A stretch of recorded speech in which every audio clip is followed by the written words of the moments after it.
యోహాను సువార్త 1వ అధ్యాయము 43 నుండి 51 వచనాలలో గల లేఖన భాగాన్ని క్లుప్తంగా సంక్షిప్తంగా మనం పరిశీలన చేద్దాం. ఇందులో వ్రాయబడిన ఒక సంఘటన ఆధారము చేసుకొని నేను కొన్ని విషయాలు మీకు చెప్పి నేను త్వరగా వాక్యాన్ని ముగించి నేను ప్రార్థనలో మిమ్మల్ని నడిపించాలని ఆశిస్తూ ఉన్నాను. చదవండి 43వ వచనం. ఫిలిప్పును కనుగొని నన్ను వెంబడించమని అతనితో చెప్పాను. యేసు ప్రభుల వారు ఆయన ఈ లోకములో జనించిన తర్వాత 33.5 సంవత్సరాలు లోకములో జీవించాడు. తన 30వ ఏట సేవకు వచ్చాడు. అంటే 30 ఏట వచ్చి సేవ ప్రారంభించాడంటే ఎన్ని సంవత్సరాలు సేవ చేశాడు యేసు ప్రభుల వారు? 3.5 సంవత్సరాలు. ఈ 30వ ఏట వచ్చిన తర్వాత బాప్తిస్మం ఇచ్చి యోహాను ద్వారా బాప్తిస్మం పొందుకున్నాడు. తదనంతరం మరి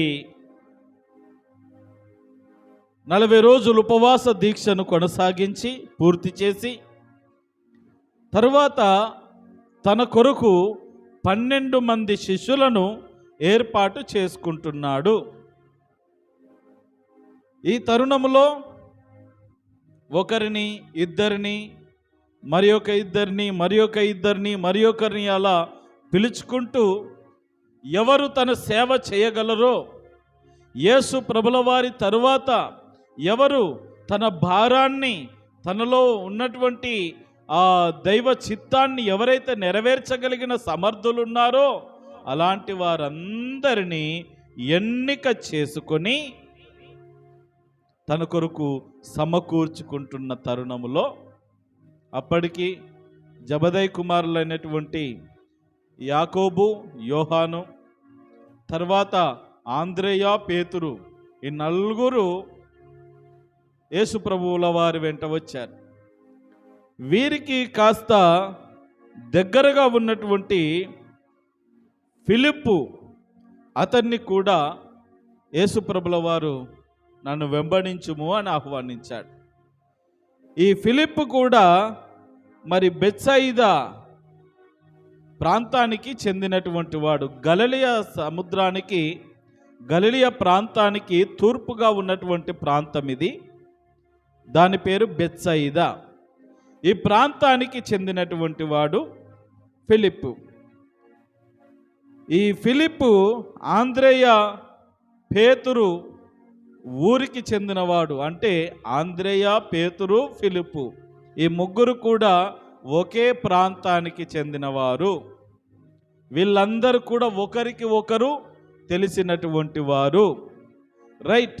ఇక్కడ మనం నేర్చుకోవాల్సిన పాఠం ఏంటంటే, ఇక్కడ ఆంద్రే గురించి కాదు ఈ రోజున మనం నేర్చుకోవాల్సింది, పేతురు గురించి కాదు, ఫిలిప్పు గురించి కాదు, కానీ ఫిలిప్పు ద్వారా జరిగిన ఒక సందర్భాన్ని మనం నేర్చుకోబోతూ ఉన్నాం. ఈ ఫిలిప్పు యేసు ప్రభుల వారు పిలిచిన వెంటనే యేసు ప్రభుల వారి వెంట వెళ్ళాడు. యేసు ప్రభుల వారి వెంట వెళ్ళిన తర్వాత యేసు ప్రభుల వారి యొక్క గొప్పతనాన్ని తను గుర్తించాడు. యేసు ప్రభు ఎంత గొప్పవాడో, ఎంత మంచివాడో, ఎంత ప్రేమ కలిగిన వాడో, ఎంత కరుణ కలిగిన వాడో, ఎంత దయగలిగిన వాడో అన్నీ తెలుసుకొని ఈ ప్రభువును నాలాంటి సోదరులకు, నాలాంటి ఇంకా తెలియకుండా ఉండేటువంటి వారందరికీ తెలియపరచాలని ఆశ కలిగి ఒక వ్యక్తి దగ్గరికి వెళ్ళి చెప్తా ఉన్నాడు. చదవండి 45వ వచనం. ఫిలిప్పు నతనయేలును కనుగొని ధర్మశాస్త్రములో మోషేయు ప్రవక్తలను ఎవరిని గూర్చి వ్రాసిరో ఆయనను కనుగొంటిమి. ఆయన యోసేపు కుమారుడైన నజరేయుడగు యేసు అని అతనితో చెప్పెను. దేవునికి మహిమ కలుగును గాక. ఈ ఫిలిప్ ఏం చేస్తున్నాడంటే నతనయేలు దగ్గరికి వచ్చాడు. నతనయేలు మనము మోసే చెప్పినటువంటి ధర్మశాస్త్రములో విన్నాం, ఏలియా ద్వారా ప్రవక్తల ద్వారా ఇదిగో మనందరి కొరకు ఒక మెస్సియా రాబోతున్నాడని మనం విన్నాం కదా, నేను అతన్ని చూశాను తెలుసా నీకు అన్నాడు. ఎక్కడా అంటే ఇదిగో నజరేతు వాడైనటువంటి యేసు, నజరేతు పట్టణంలో యోసేపు కుమారుడైనటువంటి మరియమ్మ కుమారుడు యోసేపు కుమారుడైనటువంటి నజరేయుడైనటువంటి యేసు అని చెప్పాడు. ఆయనే మెస్సియా అని పరిచయం చేస్తూ ఉన్నాడు. దేవుని గురించి అతనికి సువార్త ప్రకటిస్తూ ఉన్నాడు. ఈ విషయం తెలుసుకున్నటువంటి ఫిలిప్ అంటున్న మాట ఏంటంటే అందుకు నతనేలు అంటున్న మాట ఏంటంటే అందుకు నతనేలు నజరేతులో నుండి మంచిది ఏదైనా రాగలదా అని అతని అడగగా వచ్చి చూడమని. రైట్. ఇప్పుడు ఈ ఫిలిప్పు నతనేలుకు సువార్త చెప్తున్నాడు. అయ్యా, నేను యేసయ్యను కనుగొన్నాను, ఆయన చాలా మంచివాడు, ఆయనే లోకరక్షకుడు అని చెప్తే ఎక్కడ అతనిది అన్నప్పుడు నజరేతు అనేటటువంటిది చాలా చిన్న ప్రాంతము. ఇంకా మనకు అర్థమయ్యే భాషలో చెప్పాలంటే చిన్న గ్రామము, చిన్న పల్లె. గొప్ప వాళ్ళందరూ కూడా గొప్ప పట్టణాల్లో పుడతారు. నువ్వు గొప్పవాడు అంటున్నావు, రక్షకుడు అంటున్నావు, మెస్సియా అంటున్నావు, గిడితే ఎక్కడో పెద్ద పట్టణంలో పుట్టాలి కానీ నజరేత్ అంటే చిన్న పల్లెటూరు. అంత చిన్న పల్లెటూరు నుండి మంచివారు గొప్పవాళ్ళు ఎలా వస్తారయ్యా అనేటటువంటిది నతనయేలుకున్నటువంటి డౌటు. అందుకే అడిగాడు ఆ ప్రశ్న, నజరేతులో నుండి మంచిది ఏదైనా రాగలదా? మంచిని ఏమన్నా చూడగలుగుతామా? నజరేతులో మంచి కనబడుతుందా? మంచి వాళ్ళు ఉంటారా? అంత గొప్ప వాళ్ళు ఉంటారా అని అడిగినప్పుడు నేను చెప్పడం ఎందుకయ్యా, నువ్వే వచ్చి చూడు అని చెప్పారు. ఈ మాట విని ఈ నతనయేలు ఫిలిప్పును వెంబడించి యేసు ప్రభుల వారి దగ్గరికి వెళ్ళాడు. ఇక్కడ నుండి మనం నేర్చుకోవాలి. చదవండి. యేసు నతనయేలు తన యొద్దకు వచ్చుట చూచి, ఇదిగో ఇతడు నిజముగా ఇశ్రాయేలీయుడు, ఇతని యందు ఏ కపటమును లేదని అతని గూర్చి చెప్పెను. దేవునికి మహిమ కలుగును గాక. ఈ మాటలు బాగా అర్థం చేసుకోండి. ఇద్దరు స్నేహితుల్లో మొదటిగా ఫిలిప్పు అనేటటువంటి వ్యక్తి యేసయ్య శిష్యునిగా మార్చబడ్డాడు. ఈ ఫిలిప్పు నతనయేలు దగ్గరికి వెళ్ళి యేసయ్య గురించి చెప్పాడు, యేసయ్య గొప్పతనము గురించి చెప్పాడు, యేసయ్య మంచితనము గురించి చెప్పాడు, ఆయన ప్రేమను గురించి చెప్పాడు. ఇవన్నీ తెలుసుకున్నటువంటి నతనయేలు యేసయ్యను చూడడానికి మరి ఫిలిప్ ఆహ్వానించగానే ఫిలిప్పుతో పాటు నతనయేలు కూడా వెంట వచ్చాడు యేసయ్య దగ్గరికి. వాళ్ళిద్దరు అలా నడుచుకుంటూ వస్తూ ఉంటే, ఇప్పుడు జాగ్రత్తగా గమనించండి, ఫిలిప్పు ఎవరో యేసయ్యకు తెలుసు, ఎందుకంటే పేరు పెట్టి పిలిచాడు.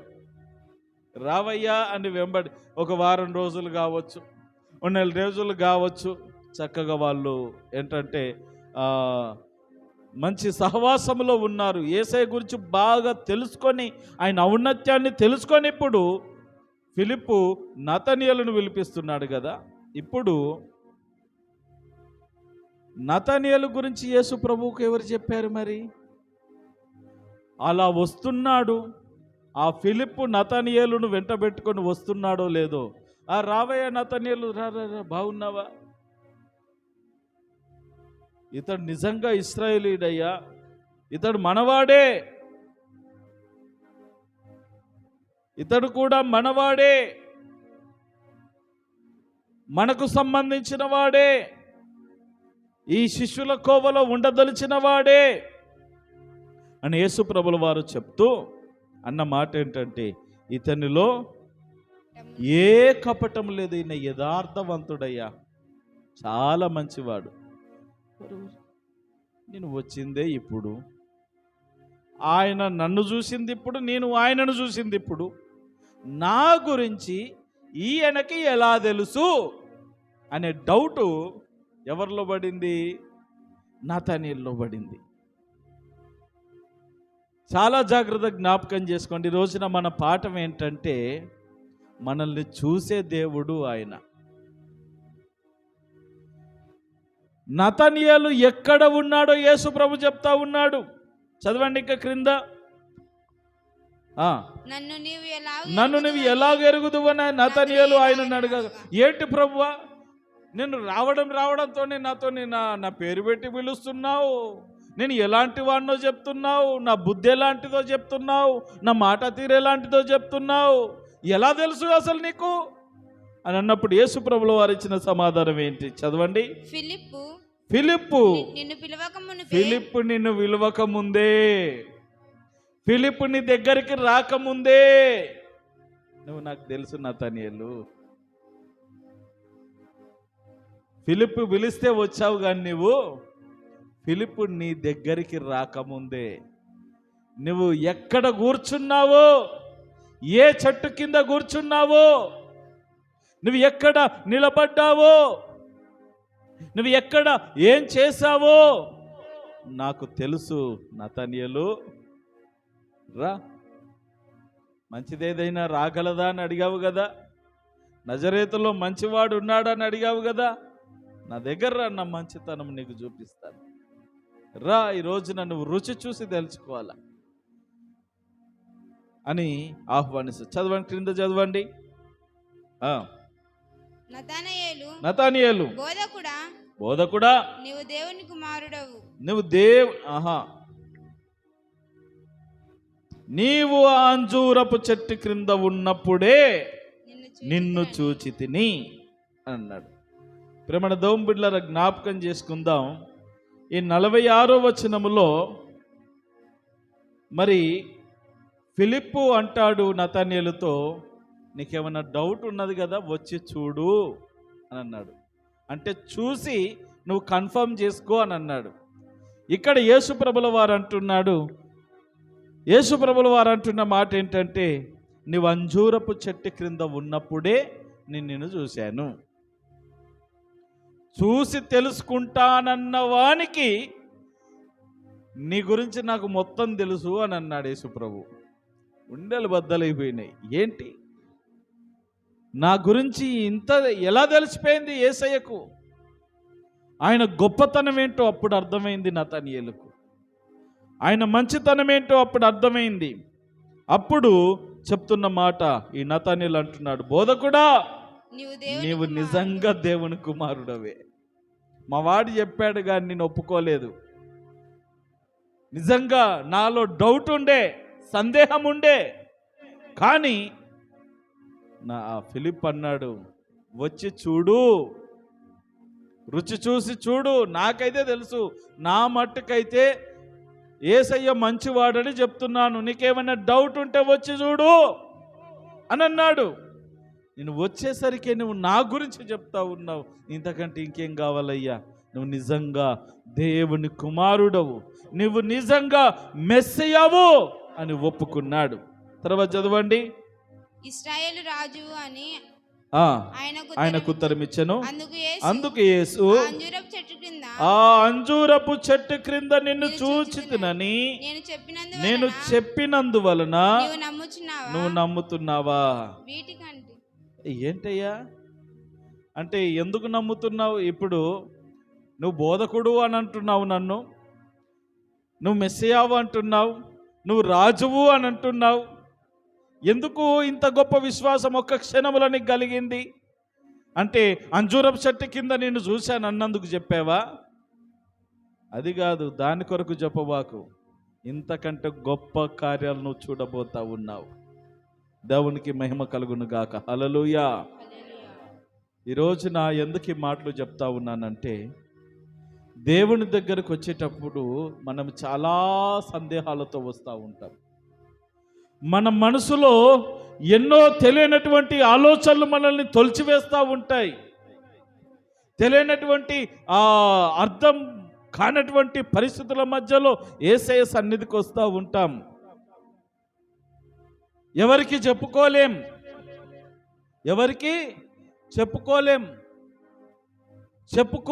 చెప్పుకోవాలనుకున్నా అది ఎలా చెప్పాలో అర్థం కాదు. చెప్పుకోలేము, ఎలా చెప్పాలో అర్థం కాదు. దానికి ఏం చెయ్యాలో, దానికి పరిష్కారం ఏంటో మనకు తెలియదు, ఎవరి వలన కలగదు. అప్పుడు ఎవరి దిక్కు మనకు? దేవుడే. మనం అనుకుంటాం ఏంటంటే, నా దేవునితో నేను చెప్పుకుంటాను. అయితే ఈ రోజున మనం నేర్చుకుంటున్న మాట ఏంటంటే, నువ్వు దేవునితో చెప్పక మునుపే నీ హృదయంలో ఉన్న బాధ ఏంటో, నీ గుండె లోతుల్లో ఉన్నటువంటి సమస్య ఏంటో, నీ కన్నీటి వెనుక ఉన్నటువంటి అర్థం ఏంటో అన్నీ కూడా ఆయనకు తెలుసు. కాబట్టి ప్రేమన దౌం బిడ్లారా, ఈరోజున మనం జ్ఞాపకం చేసుకుందాం. పరిస్థితి ఏదైనా, నువ్వు ఎలాంటి స్థితిగతిలో ఉన్నా ఆయన నిన్ను చూసేవాడని జ్ఞాపకం చేసుకుందాం. మన కన్నీటిని చూసేవాడు. మనం ఎక్కడ ఉంటున్నాం, ఎలా ఉంటున్నాం, ఏం చేస్తున్నాం అన్నీ పరీక్షించగలిగినటువంటి సమర్థుడు నా యేసయ్యని జ్ఞాపకం చేస్తూ ఉన్నాను. ఆ రీతిగా మరిదిగో మంచిది ఏదైనా రాగలదా అని అడిగినవాడు నిజంగా నువ్వు మంచివాడవని యేసయ్య గురించి సాక్ష్యం ఇస్తూ ఉన్నాడు. యేసయ్య గొప్పతనాన్ని గురించి సాక్ష్యం ఇస్తూ ఉన్నాడు. ఇప్పుడు యేసు ప్రభుల వారు అంటున్న మాట ఏంటంటే, నువ్వు దీన్ని మాత్రమే నేను చెప్పినందువలన మాత్రం నమ్మడం కాదు, ఇంతకంటే గొప్ప కార్యాలు నీ కళ్ళ ముందుకు తీసుకొస్తాను అని చెప్పి, ఇదిగో మీరు ఆకాశము తెరవబడుటయు దేవుని దూతలు మనుష్య కుమారుని పైగా ఎక్కుటయును దిగుటయు చూతురని మీతో నిశ్చయముగా చెప్పుచున్నాను నేను. ఇది కాదయ్యా, అసలు పరలోక రాజ్యమే తీసుకెళ్తాను మన భాషలో చెప్పాలంటే. ఆకాశం పరలోక రాజ్య మర్మాలు, దేవదూతల్ని చూస్తారయ్యా మీరు. అన్ని చూసే కాలం వస్తూ ఉన్నది నన్ను నమ్మకంగా వెంబడిస్తే, నాతో సహవాసం చేస్తే, నేను చెప్పినట్టుగా వింటే అని నతన్యలతో యేసయ్య మాట్లాడి తన శిష్యునిగా చేసుకున్నాడు. దేవునికి స్తోత్రము కలుగును గాక. తన సేవ కొరకు మరి ప్రత్యక్షపరుచుకొని మరి ఆ గుంపులో చేర్చుకున్నట్టుగా అతన్ని స్వీకరించినట్టుగా మనం చూస్తూ ఉన్నాం. ప్రేమణ దోంబిడ్లారు ఈ రోజున మనం జ్ఞాపకం చేసుకుందాం. నిజంగా దేవుడు ఈ రోజున మన జీవితంలో కూడా సందేహాలు ఉంటాయి. ఏంటనంటే, నిజంగా నేను ప్రతి వారం వస్తూ ఉన్నాను, ప్రతి కార్యక్రమంలో పాలు పొందుతూ ఉన్నాను, మరి అసలు యేసయ్య నన్ను చూస్తున్నాడా? యేసయ్య నన్ను చూస్తే మరి ఎందుకు అనుకున్న కార్యాలు జరగడం లేదు అనేటటువంటి ఎన్నో సందేహాలతో నువ్వు వచ్చి ఉండొచ్చు. దేవుడు చెప్తా ఉన్నాడు, నువ్వు ఏం ఆలోచన చేసుకుంటున్నావో నాకు తెలుసయ్యా, నీ మనసులో ఏమున్నదో నాకు తెలుసమ్మా, నువ్వు ఎందుకు వచ్చావో కూడా నాకు తెలుసు, ఏ ఆశతో వచ్చావో నాకు తెలుసు, ఏ బాధతో వచ్చావో నాకు తెలుసు. పాస్టర్ గారు పూర్వాలేక వచ్చావో కూడా తెలుసు నాకు, నిజంగా బాధతో వచ్చావో నాకు తెలుసు, నిజంగా పాడి స్తుతించాలని వచ్చావో నాకు తెలుసు. అన్ని విధాలుగా. ఎందుకంటే ఇక్కడ మనం 10 మంది కూర్చుంటే 10 మంది ఆలోచనలు వేరుగా ఉంటాయి, 10 మంది మానసిక స్థితి వేరుగా ఉంటుంది, ఒక్కొక్కరిది ఒక్కొక్క రకంగా ఉంటుంది కదా. మరి అందరి గురించి చక్కగా తెలిసిన వాడు ఎవరు అనంటే యేసయ్య. యేసయ్యకు మనందరి గురించి, ప్రతి ఒక్కరి గురించి క్షుణ్ణంగా తెలుసు, అన్నీ తెలుసు. ఎప్పుడు చూడని నతానియేలు గురించే అంతా తెలిసిపోయింది యేసయ్యకు. మరి ప్రతి ఆదివారం మనం వస్తున్నాం, ప్రతి కూడికలో మనం కూర్చుంటున్నాం. మరి నీ గురించి తెలీదా? నీ హృదయంలో ఉన్నటువంటి కష్టం, నష్టము, వ్యాధి, బాధలు ఆయనకు తెలివయా? మరి తెలిసినప్పుడు ఎందుకండి? తీసేయచ్చు కదా ఇట్ట. ఇట్టిట్ట తీసేస్తే నువ్వు ఇట్టిట్ట ఎందుకు వస్తావు? మరి ఆయన తీసేయగలడు, ఇట్ట తీసేయగలడు. తెలిసిన వాడు తీసివేయాలి కదా, తెలిసినవాడు తీసివేయాలి కదా అనేది మన సందేహం. ఆకలి టైం కాగానే మామూలుగా పిల్లలు ఏమంటారంటే, మమ్మీ నాకు ఆకలి అవుతుంది, నాకు అన్నం పెట్టు అని అంటారు. అన్నప్పుడు ఏంటి, వాళ్ళకు భోజనం పెడతారు. ఈ కాలం అలా లేదులేండి,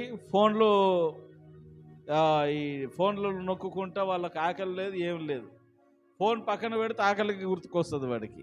ఫోన్ పక్కన పెడితే నీళ్ళు దప్పిక గుర్తుకొస్తాయి. ఫోన్ పక్కన పెడితేనే తల్లి తండ్రి గుర్తుకొస్తారు. ఈ రోజుల్లో కాలం మారిపోయింది, అంత ట్రెండ్ అన్నమాట. వాడు ఫోన్ పట్టుకుంటే పక్కన పాము బారుతున్నా వాడికి ఏదో బొద్దింక వారినట్టే, ఎలక పిల్ల వారినట్టే ఉంటుంది వాడికి. అలా మారిపోయిందన్నమాట. అర్థమవుతుందా? జ్ఞాపకం చేసుకుందాం. కొన్నిసార్లు సర్లే చిన్నపిల్లలకు వాళ్ళకు ఆకలి అవుతుందని పిల్లలు ఏం చేస్తారంటే, తల్లిదండ్రులు ఏం చేస్తారంటే, చిన్నపిల్లలకు వారు నోరు తెరిచి అడగలేనటువంటి వాళ్ళకు ముందుగానే లోపలేసి నొక్కేస్తూ ఉంటారు. కాస్త బుద్ధి జ్ఞానం వచ్చినాక వాళ్ళంతటా వాళ్ళు అడగగలిగేంత వరకు, ఎరా ఆకలి అవుతలేదా? అప్పటి నుండి చూస్తూ ఉన్నా, నువ్వు అడుగుతావేమో అని. ఇంట్లో అన్నం లేక కాదు, అర్థమవుతుందా? ఇంట్లో అన్నం లేక కాదు, కావలసినంత ఉంది. ఒకవేళ అయిపోయినా చక్కగా వండి పెట్టగలదు తల్లి. కానీ పిల్లలు అమ్మా అన్నం పెట్టు అని అడగగలిగిన స్థితిలో ఉండాలి. వారి ఆకలి వేదనను చెప్పగలిగే స్థితిలో, వారి అవసరతను చెప్పగలిగే స్థితిలో ఉండాలి. అందుకే ఊరికే రాలేది మాట, అడగనిదే అమ్మైనా అన్నం. మామూలుగా వచ్చిందా సామెత? అడగనిదే అమ్మైనా అన్నం పెట్టదు. మరి తల్లి కన్నా తండ్రి కన్నా గొప్పవాడు యేసు ప్రభుల వారు కూడా ఒక మాట అన్నాడు, మీరు అడగక మునుపే మీ అక్కర్లన్నీ నాకు తెలుసు, అయితే మీరు అడిగితేనే దాన్ని పొందుకుంటారు. దాని కొరకు ఈరోజున మన సందేశం ఏంటంటే, నువ్వు అడగక ముందే, నువ్వు ఏమి చెప్పకుండా నువ్వు దేవుని సన్నిధికి వచ్చినప్పుడే, నువ్వు ఇంటి దగ్గర ఇదిగో బైబిల్ పట్టుకొని ఈ రోజున నేను ఆల్రెడీ ప్రేయర్కి వెళ్ళాలి, దేవుని సన్నిధిలో గడపాలి, ఇదిగో యేసయ్య సన్నిధిలో ప్రార్థన చేయాలని ఎప్పుడైతే నువ్వు సిద్ధపడుతూ ఆలోచన చేసుకొని నీ కష్టమేంటో నీ నష్టమేంటో దేని కొరకు నువ్వు హాజరు కావాలనుకుంటున్నావో, ఇదిగో ఆ స్థితి అంతటిని యేసయ్య ముందుగానే పసిగట్టాడు. ఆయనకు తెలిసిపోయింది. ఇప్పుడు మనం ఏం చేయాలంటే, నువ్వు చెప్పాలా, అవును యేసయ్య ఈ రోజున నాకు ఈ అవసరత ఉన్నది. ఇప్పుడు ఆయన లిస్టు చెక్ చేస్తాడు. ఏం చేస్తాడు? లిస్టు చెక్ చేస్తాడు. ఆయన దగ్గర ఆల్రెడీ లిస్ట్ ఉన్నది. ఆయన దగ్గర ఆల్రెడీ లిస్ట్ ఉన్నది. ఒకవేళ ట్రైన్ ఎక్కిన వాళ్ళు ఎవరన్నా ఉంటే రిజర్వేషన్ చేయించుకుంటే సీట్ నెంబర్లు ఇస్తారు. ఈ సీటు నాది, ఈ సీటు నీది అన్నట్టు ఇచ్చేస్తారు. ఈ సీట్లోకి వచ్చి నేను కూర్చున్న తర్వాత టికెట్ కలెక్టర్ వస్తాడు. వచ్చి మీ సీట్ నెంబర్ ఎంతండి అని అంటాడు. మా సీట్ నెంబర్ 10 అండి చెప్పాము, అయిపోయింది. టిక్ కొట్టుకొని పోవచ్చు. కానీ ఆయన ఏం చేస్తాడంటే, మీ పేరండి అంటాడు. మీ పేరండి అన్నప్పుడు నేను నా పేరు చెప్పాలి. ఈ పేరు ఆల్రెడీ, ఈ సీట్ నెంబరు, ఈ పేరంతా కూడా వాడి దగ్గర లిస్ట్ ఉంటుంది. అర్థమవుతుందా చెప్పే మాట? నా సీట్ నెంబరు, నా పేరు, నా ఏజీ, నేను ఎక్కడి నుండి వచ్చాను, ఎక్కడికి వెళ్తున్నాను అనేది మొత్తం డీటెయిల్స్ వాడి చేతిలో ఉంటాయి. వాడు ఎందుకు అడుగుతాడంటే అది నిజంగా నేనేనా కాదా అని తెలుసుకోవడానికి.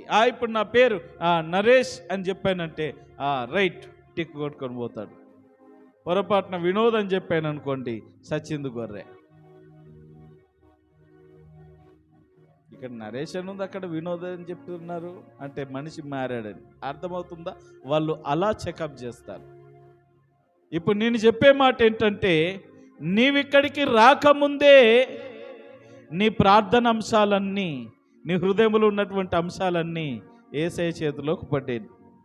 ఇప్పుడు నువ్వేం చేయాలంటే ఆ లిస్టు క్రమంగా ఇప్పుడు నువ్వు చెప్పాలి. అవును ప్రభువా, ఇదిగో నాకు ఈ సమస్య ఉన్నది, ఇదిగో నా కుటుంబంలో సమస్య ఉన్నది, నాకు ఈ బాధ ఉన్నది, ఇదిగో సంఘముల సమస్య ఉన్నది, ఇదిగో మా సేవకులకి అవసరత ఉన్నది, ఇదిగో మా తోటి వారికి ఇలాంటి అవసరత ఉన్నది, మా ఇరుగు పొరుగు వారికి అవసరత ఉన్నదని నీవు ఆ లిస్ట్ అంతా తీసుకొచ్చి ఇప్పుడు యేసయ్య సన్నిధిలో పెడితే ఆయన ఏం చేస్తాడంటే టిక్కు కొట్టుకొని అన్నీ మనకిస్తారు.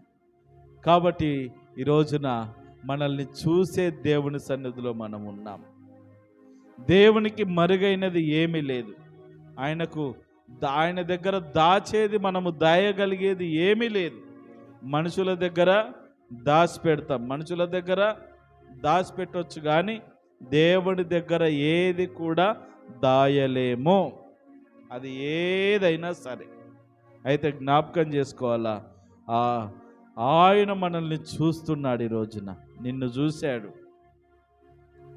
ఇక్కడ మనం ఊరికే రాలేం, ఇంతమందిలో ఉన్నాం, ఇంతమంది సంఘం ఉన్నారు, మనమే ఎందుకు వచ్చాం ఇక్కడ అని అంటే జ్ఞాపకం చేసుకున్నట్లయితే మరి అందరికీ లేని భాగ్యం మనకే ఎందుకు ఉన్నది అని అంటే ఈ రోజున మనల్ని చూసి దేవుడు మనల్ని నడిపించాడు. మనం ఆయన సన్నిధిలో ప్రార్థన చేస్తే గొప్ప కార్యాలు చేస్తాడు. కాబట్టి దేవా, నన్ను చూసినందుకు వందనాలు. అలనాడు నతాన్యేలును చూసావు, ఈ రోజున నన్ను చూసావు అయ్యా. మరిదిగో నీ సన్నిధిలో నా జీవితాన్ని సరి చేసుకుంటున్నాను. నీకు అసహ్యమైనవి ఏమన్నా ఉంటే తీసేసుకుంటున్నాను. నీ చిత్తానుసారంగా నిన్ను జీవిస్తాను. ఇదిగో నా అవసరతలు, నా అక్కరలు అని నీ ప్రార్థన అంశాలు యేసయ్య సన్నిధిలో నువ్వు చెప్తే దేవుడు నీకు సహాయం చేసి నడిపిస్తాడు. అట్టి కృపతో, ధన్యతతో దేవుడు నిన్ను నింపి నడిపించునుగాక. నీ జీవితంలో నీ నమ్మకమును బట్టి గొప్ప కార్యములను జరిగించునుగాక. తలలు వంచండి, కళ్ళు మూసుకోండి, ప్రార్థన చేసుకుందాం.